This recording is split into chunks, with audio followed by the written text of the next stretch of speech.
Also tonight, continued relationship strains between the state and the tribes. The governor saying today he'll fight to keep eastern Oklahoma reservation free, he says. He also attacked another state's tribal land. News 4's Capitol Bureau Chief Kaylee Olivas is live tonight. And Kaylee, you said you'd done some fact checking.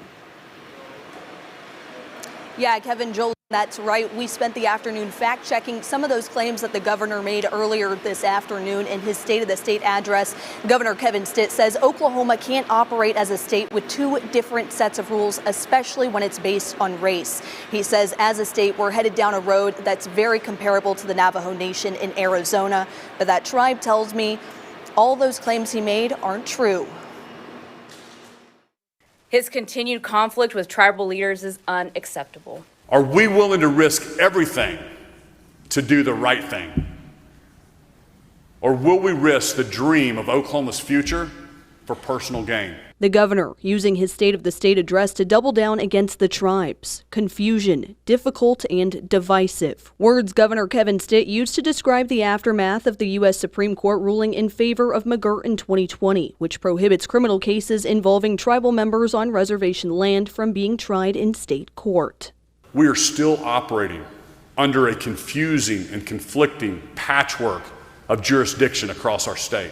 He fundamentally doesn't see a role for tribal governments, but I have news for him. It's the 21st century. We're here. We're not going anywhere. We're going to be here as partners. The governor referencing two state cases to make his point, one still making its way through the court system, Hooper and Strobel. Hooper dismissed, affirming Muskogee Nation as reservation land. Strobel looking to exempt tribal members who live and work on reservation land from state taxes.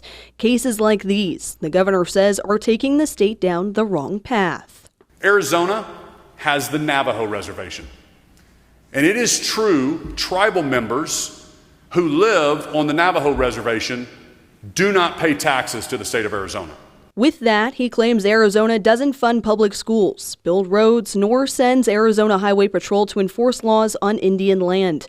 However, the Navajo Nation says all three of his claims are false. And I think if we show them the respect they have earned through being elected by their own tribal nations, we can go a long way in making deals. I think the tribes have demonstrated in the past that they want things to be great in Oklahoma too, and we'll find ways to work those out.